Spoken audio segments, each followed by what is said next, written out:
বোকাজানত আজি আমাৰ ৰেলী হ'ল ৰাইজৰ বহুত উপস্থিতি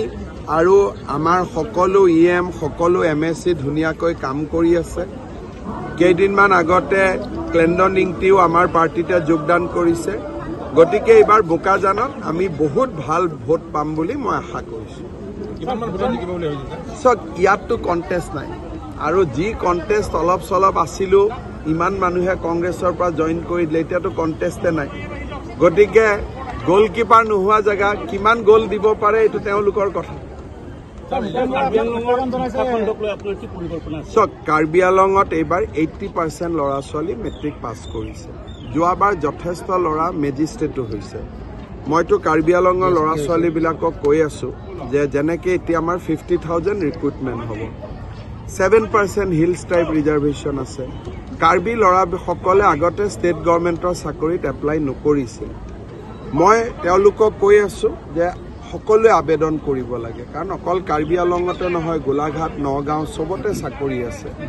হিলছ ট্ৰাইবৰ পোষ্টবিলাক খালী হৈ থাকে গতিকে সেই সজাগতাটো আমি আনিবৰ কাৰণে চেষ্টা কৰি আছো আৰু বাকি কমিউনিটি অসমতো তেনেকুৱা কোনো কথা নাই সব কমিউনিটি এপ্লাই কৰিব পাৰে স্যাৰ ডিফু মেডিকেল কলেজখন মেডিকেল কলেজলৈ আঠাই গল স্যাৰ এতিয়া 5 বছৰ হোৱাৰ পিছত পোষ্ট গ্ৰেজুৱেট আহে এই বছৰ আমি ডিফু মেডিকেলত পোষ্ট গ্ৰেজুৱেট এপ্লাই কৰিছো এখন মেডিকেল কলেজ কমপ্লিট ডাঙৰ হওঁতে 10 বছৰ লাগে কাৰণ প্ৰথম 5 ইয়াৰ্স এমবিবিএস তাৰ পিছৰ বছৰ এমচিআই পোষ্ট গ্ৰেজুৱেট খুলিব দিয়ে যিবিলাক ব্ৰাঞ্চ আছে সেই ব্ৰাঞ্চৰ পৰা ডক্টৰ পাছ কৰোতে 3 বছৰ গতিকে যেনেকে সন্তান গৰ্ভত 10 মাহ 10 দিন থাকে তেনেকে এখন মেডিকেল কলেজ ডেভেলপ হওঁতে 8 to 9 ইয়াৰ্স লাগে গতিকে সেইটো এটা তাৰ সাইকেল সেইটোক আমি সৰু কৰিব নোৱাৰো স্যাৰ বিজেপিৰ সময়ত এবাৰ ধৰ্মীয় সংখ্যালঘু বহুত ওলাই আছে সংখ্যালঘু হওক সংখ্যাগুৰু হওক অৰুণোদয়টো সকলোৱে পাইছে চাকৰি মেৰিট বেচিছত সকলোৱে পাইছে গতিকে মই ভাবো যে সকলো শ্ৰেণীৰ মানুহে বিজেপিৰ প্ৰতি আকৃষ্ট হৈছে আৰু ভাল চৰকাৰ দেশত শান্তি আছে কোনো কনফ্লিক্ট নাই কাজিয়া পেছাল নাই গতিকে মানুহ ডেফিনেটলি বিজেপিৰ ফালে আহিছে বা আহি থাকিব স্যাৰ 6 শিডিউলৰ উত্তীৰ্ণসকলৰ সংস্থাপনৰ কাৰণে কি ব্যৱস্থা টেটত 6 শিডিউলত যিমান চাকৰি আছে তেওঁলোকে নিজেই দিব পাৰে স্পেশাল টেট হৈছিল স্যাৰ যিমানে টেট পাছ কৰিব কিমান পোষ্ট আছে এইটো কাউন্সিলে জানে আমাৰ কাউন্সিলে তেওঁলোকক ৰিক্ৰুটমেণ্ট দিব পাৰে আমাৰ তাত কোনো কথা নাই এছআইত লৈ একো নাথাকে যদি যিমান পোষ্ট সিমান যদি চাকৰি হয় এছআইত প্ৰব্লেম নাই